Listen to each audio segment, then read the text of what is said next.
Hi అండి, మీకోసం మంచి రెసిపీతో వచ్చా. అదేంటంటే బీరకాయ పొట్టుతోటి రోటి పచ్చడి చేస్తున్నా. అదేంటి బీరకాయ పొట్టుతోటి పచ్చడి చేస్తుందని అనుకుంటా. బీరకాయ పొట్టుతోటి కూడా పచ్చడి చేసుకోవచ్చు, చాలా బాగుంటది. బీరకాయ తోటి కూడా చేసుకోవచ్చు. ఇప్పుడు మనం ఇవన్నీ వేపుకుందాం. పచ్చిమిరపకాయలు, టమాటా, ఈ బీరకాయ పొట్టు వేపుకుందాం రండి.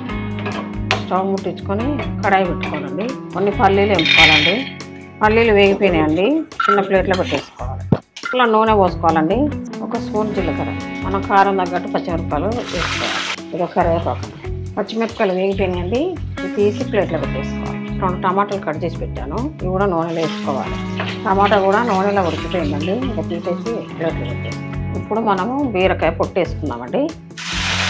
బీరకాయ పొట్టు కొంచెం నూనెలో మగ్గాలి. బీరకాయ పొట్టు పచ్చడి నువ్వుల పచ్చడి లాగా ఉంటుందండి, చాలా బాగుంటుందండి. దీంట్లో అన్ని విటమిన్లు అన్ని ఇందులోనే ఉంటాయండి. పొట్టులా మనం తీసి పడేస్తాం, కానీ నూరుకొని తింటే చాలా మంచిది ఆరోగ్యానికి. చిటికెడు పసుపు వేసుకోవాలండి. ఇందులో కొంచెం ఇంగు వేసుకోవాలి. ఇంకా బీరకాయ పొట్టు వేగిపోయిందండి, మనం స్టవ్ బంద్ చేసుకోవాలి. మనం ముందుగా పల్లీలు వేసుకొని కొంచెం మెత్తగా ఇట్లా నూరుకోవాలండి. చాలా అంటే చాలా బాగుంటుందండి బీరకాయ పొట్టు పచ్చడి.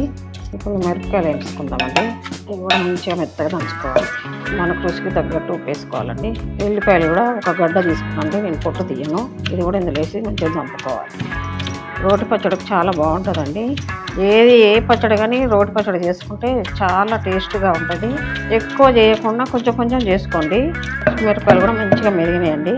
మనం ఇప్పుడు బీరకాయ పొట్టు వేసుకుందాం. ఇది కూడా మంచిగా మెత్తగా దంచుకోవాలండి. మనం పాతకాలము మర్చిపోతున్నామండి, రోటి పచ్చడి ఎవరు చేసుకోవట్లేదు. ఈ పద్ధతిలో చేసుకోండి, టేస్ట్గా 2 ముద్దలు తినే కాడ 3 ముద్దలు తింటారండి. అందుకని రోటి పచ్చడి కొంచెం చేసుకోండి. అయిపోయిందండి, మంచిగా మెత్తగా అయిపోయింది. మనం టమాటా వేసుకుంటాం. టమాటా ఉడకబెట్టినప్పుడు తోలు తీసుకోవాలండి. ఇట్లా తోలు ఉంటే మనకు అరగది.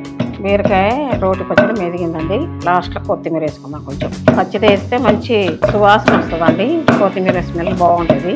ఇంకా రోటి పచ్చడి మెదిగిపోయిందండి. ఇంకా మనం ఆఫ్ చేసి ఒక బౌల్ వేసుకుంటాం. బీరకాయ పొట్టు పచ్చడి తాలిపోయినండి, ఇలానే తింటాం.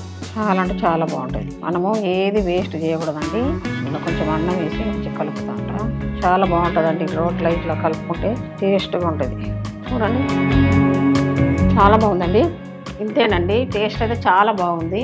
నచ్చిందండి? నచ్చితే మీరు కూడా చేసుకొని కామెంట్లో తెలపండి, లైక్ చేయండి, షేర్ చేయండి. మరో మంచి రెసిపీతో మీ ముందుకు వస్తా. బాయ్.